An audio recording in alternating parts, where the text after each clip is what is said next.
Hi friends, welcome to my channel. இன்றைக்கி நம்ம இடியாப்பம் செய்ய போகிறோம்.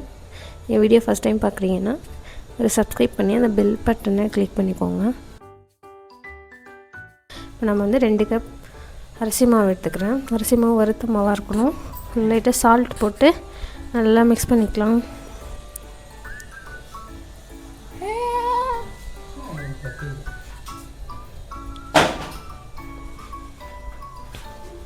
நல்லா மிக்ஸ் பண்ணது நம்ம நல்லா கொதிக்க வச்ச தண்ணியை அதில் கொஞ்சம் கொஞ்சமாக ஊற்றி நல்லா மிக்ஸ் பண்ணிக்கலாம்.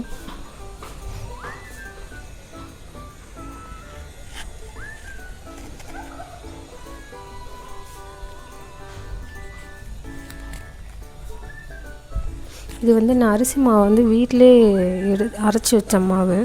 நீங்கள் கடை மாவு கூட சேர்த்துக்கலாம். கடை மாவு ஒரு சிலது வறுத்த மாவாக இருக்கும். நீங்கள் அப்படியே சேர்த்துக்கலாம். வறுக்காத மாவாக இருந்தால் அதை நீங்கள் லைட்டாக சூடு பண்ணி வறுத்துட்டு அப்புறமா சேர்த்துக்குங்க.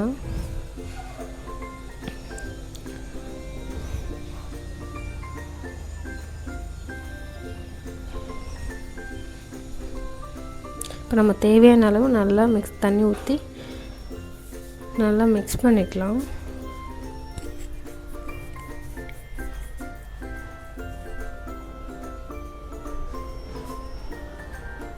இப்போ ஒரு சைடு இது மூடி வச்சுக்கலாம்.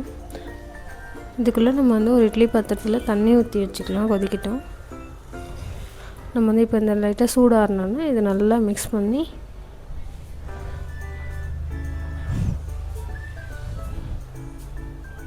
சப்பாத்தி மாவு மாதிரி நல்லா மிக்ஸ் பண்ணி வச்சுக்கலாம். அவ்வளோதான். இப்போ இதை அப்படியே எடுத்து வச்சுட்டு இப்போ நம்ம நீங்கள் இடியாப்பம் புளிகிற குழாயில் போட்டு கொஞ்சம் கொஞ்சமாக போட்டு நல்லா உங்களுக்கு எந்த மாதிரி ஷேப் வேணுமோ அந்த மாதிரி நீங்கள் ஊற்றி எடுத்துக்கலாம். நான் கொஞ்சம் பெருசு பெருசாக எடுத்துக்கிறேன்.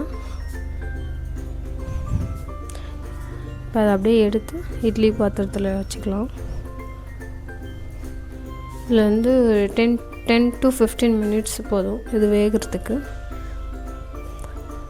நான் இதுக்கு சைடிஷாக நான் ப்ளைன் குருமா செஞ்சுருக்கேன். அதோடய வீடியோ நான் கீழே டேக் பண்ணுறேன். அவ்வளோதான், சூப்பராக சாஃப்ட். வீடியோ பிடிச்சிருந்தா லைக் பண்ணிக்கோங்க.